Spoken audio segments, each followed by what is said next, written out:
In the heart of Europe, thousands of Arab fighters. Zenica, 1995. They'd come to wage holy war in support of the Bosnian army.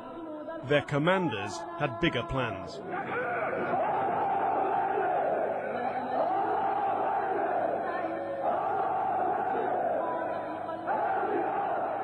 The Bosnian president, Alija Izetbegovic, had formed a local, purely Muslim brigade.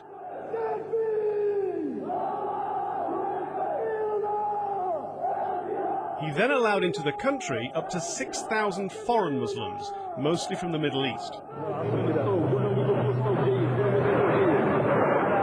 Some mixed into the Muslim brigade. Some fought in their own unit called the Mujahideen. They committed many atrocities. The tapes Sky News have obtained include beheadings and signs of torture.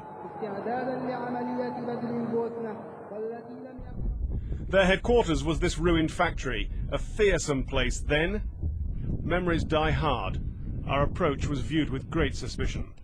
We've been refused permission to film, our car number plates have been noted down, and the guards are already on their mobiles. This is a story a lot of people don't want to be told. And why? It's because of the hundreds of Mujahideen who used to be down there, well, some of them are still round here. Our information is that at least dozens of Mujahideen, possibly hundreds, stayed on.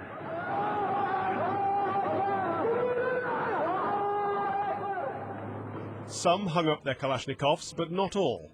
I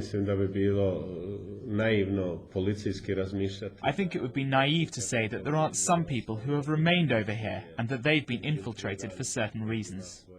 British citizen Benjamin Zaffarani stayed on using his fake Italian passport. He was shot dead in Zenica in March '97, carrying out a robbery to raise funds for jihad. We think he's buried in the village of Meherici, along with many other Mujahideen. We began filming. The villagers were so hostile we stopped. This isn't just about history, it's about now. Documents passed to us indicate the scale of the problem. Sky News has obtained several documents marked top secret, amongst them this, which lists 1,700 names of Mujahideen fighters. There are dozens of Saudis, Yemenis, Egyptians, and among them there are 5 Britons. For example, Sehid Jasir, Ingleska, which means English, Poginho, which means killed in action. And here another Ingleska, Mohammed Aisa. Other names marked as English are Abu Qutayba Asim, Abu Khalid Abdul Razak, and Abdul Kelik Abdul Qudus. These pages show the names of several hundred Mujahideen who were given Bosnian passports after the war, and that they changed their names. For example, Abdullah Khalid becomes Klokic. Western intelligence agencies are now pressing the Bosnians to look into exactly where these people are and what they're doing. And asking, have any of these men been in contact with the 3 young Bosnian Muslims arrested last month on terrorism charges? Firearms, explosives, and a suicide video confession were seized. The youths are being held in this Sarajevo jail. There have been 7 connected arrests made in Sweden. People had this type of munitions, they had explosives, they had firearms, and obviously they intended to use that for some ulterior purpose, whether it was within Bosnia-Herzegovina or elsewhere. They were planning some type of activities, terrorist type activity, and that is actually worrying, that people are actually here in Bosnia doing that. The arrests have shocked the Bosnians, locals asking, where did these young men get their ideas from? Bosnia's version of Islam includes lipstick and beer, but it wasn't just fighters that infiltrated in '95, it was ideas.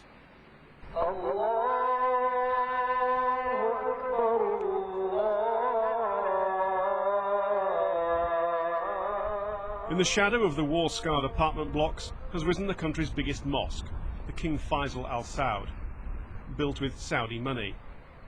This mosque has nothing to do with terrorism, but it does expound the radical Saudi Wahhabi Islam, which elsewhere has been interpreted as calling for jihad. In Sarajevo now, the influence of Saudi ideas can be found all over the city. Until the Wahhabis arrived, you couldn't find Bosnian Muslims sporting beards like this, wearing clothes like these, or believing ideas such as those leading to the arrest of the young local men. Radical Islam is attempting to plant deep roots in the community, even if it's an uphill battle. This side of Bosnia far more represents where the country is, both geographically and culturally. But the seeds for change were planted back in '95.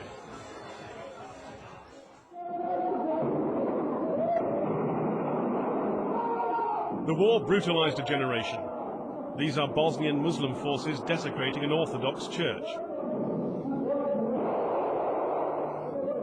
Here we see a Bosnian Serb being interrogated. He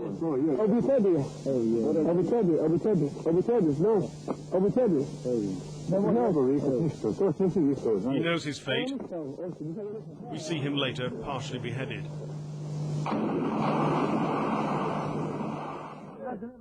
The Bosnian Muslims didn't need much encouragement to commit atrocities. All sides were engaged in the practice. But the foreign fighters brought with them a new world view, jihad.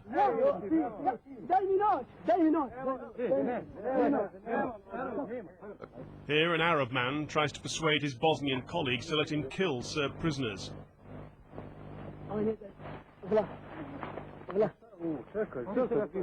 Eventually he leads them off to their deaths.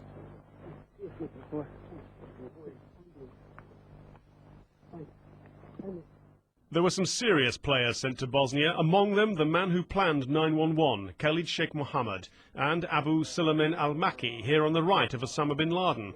One reason he's sitting down, he was shot in the legs in Bosnia. British Muslim convert Andrew Rao, jailed this year on terrorism charges, was also in Bosnia in the mid-90s.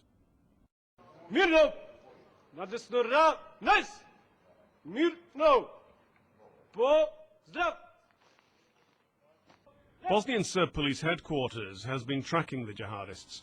Officers here, many of whom fought against the Mujahideen, believe vital years were lost after the war because there was no unified force covering the whole country.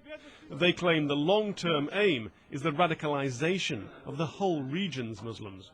The main aim for them is be infiltrated in our society here to produce a lot of elements as a potential for logistics and some operational support for their units, elements, parts, individuals, as a potential threat for Europe.